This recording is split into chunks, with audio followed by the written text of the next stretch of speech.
Você acredita em anjos e em demônios. Os santos acreditavam. E mais do que isso, eles viram.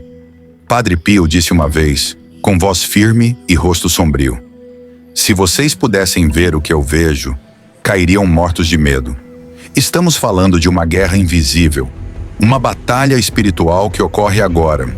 Enquanto você assiste a este vídeo, não é ficção, não é superstição, é doutrina da Igreja, é a realidade espiritual revelada por Deus. A Bíblia diz, em Efésios 6, 12, pois não temos que lutar contra carne e sangue, mas contra os principados e potestades, contra os dominadores deste mundo tenebroso, contra os espíritos do mal espalhados nos ares. Essa batalha não acontece apenas nas grandes tentações ou milagres. Ela acontece nas pequenas escolhas, no silêncio da alma, nas sombras do cotidiano.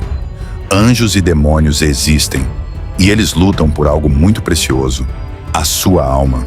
Os anjos estão presentes desde o Gênesis até o Apocalipse. Eles são os mensageiros de Deus, os guerreiros celestes, os defensores da alma humana. No Gênesis, um anjo é enviado para guardar a entrada do Éden com uma espada flamejante. No livro de Tobias, o arcanjo Rafael guia o jovem Tobias em segurança, cura o pai dele e expulsa um demônio. No Novo Testamento, um exército de anjos anuncia o nascimento de Jesus. Mas os anjos não são apenas criaturas simbólicas. Eles continuam agindo até hoje, segundo os santos e místicos da Igreja. Santa Faustina escreveu: vi o meu anjo da guarda ao meu lado. Ele é belo, de luz intensa, e sua presença me dava paz. Santo Tomás de Aquino ensinou que cada pessoa tem um anjo designado por Deus, desde o nascimento até a morte. Cada fiel é acompanhado por um anjo, desde o seu nascimento como protetor e pastor. Mas não se engane, esses seres de luz são também guerreiros. São Miguel, o arcanjo, é chamado de o príncipe das milícias celestes e lidera os exércitos de Deus contra os demônios. Quando invocamos seu nome, os céus se movem. Assim como os anjos lutam por nós, os demônios lutam contra nós. Os santos e místicos católicos, em oração profunda, viram o que poucos ousariam imaginar. Santa Teresa de Ávila relatou: vi um demônio horrível, e sua presença me causava pavor que nenhuma alma humana poderia suportar sozinha. São João Maria Vianney, o cura d'Ars, era atacado fisicamente por demônios durante a noite. Ele dizia: o demônio só ataca quem ele teme perder. Santa Gemma Galgani escrevia cartas onde descrevia lutas contra o maligno, que aparecia a ela em formas assustadoras e distorcidas. Padre Pio muitas vezes gritava durante a madrugada, com dores inexplicáveis. Ele dizia que os demônios o espancavam, tentando impedi-lo de confessar almas.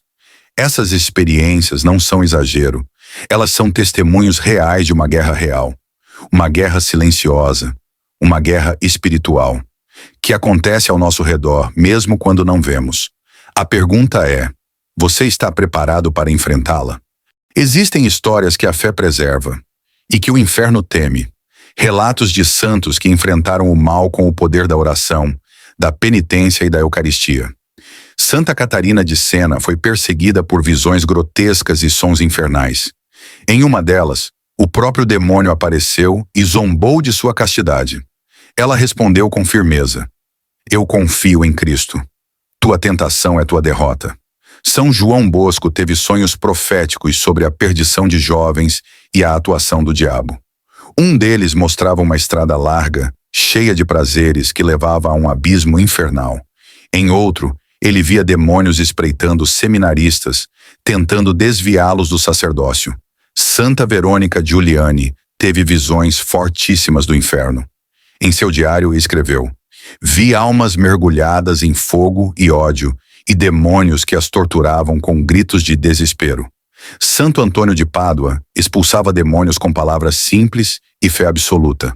São Bento, com o sinal da cruz, fazia fugir espíritos malignos. E Santo Antônio Maria Claret dizia que via os demônios chorarem quando alguém fazia uma boa confissão. Essas experiências não são ficção, são testemunhos de quem viveu em profunda união com Deus.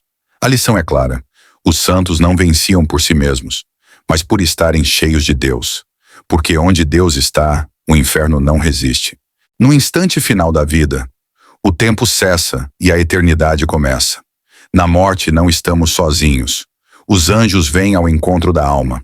Santo Afonso Maria de Ligório ensina que, ao morrer, o cristão é cercado por anjos que o conduzem à presença de Deus. Ou, no caso dos ímpios, afastam-se e deixam que os demônios se aproximem. Santa Faustina Kowalska escreveu em seu diário: Vi como uma alma era levada por 2 anjos após a morte. Eles a defendiam de espíritos que queriam acusá-la. São Francisco de Assis chamava a morte de irmã, pois sabia que ela era o portal que levava à verdadeira vida.